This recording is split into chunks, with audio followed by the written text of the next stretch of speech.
Magnifica. Ussana, Santa Maria di Sibiola,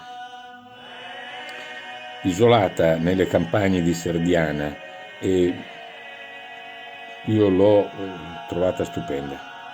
Confesso di essere stato molto positivamente impressionato dalla particolarità e dall'eleganza di questa chiesetta. Uno degli edifici medievali di forme romanico-pisane meglio conservati dell'isola. L'erezione della chiesa si fa risalire al primo quarto del XII secolo, forse 1125, e costruita ad opera delle maestranze a servizio dei monaci vittorini.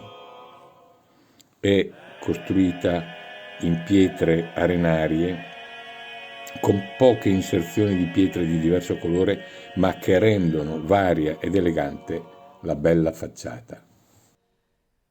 In Deo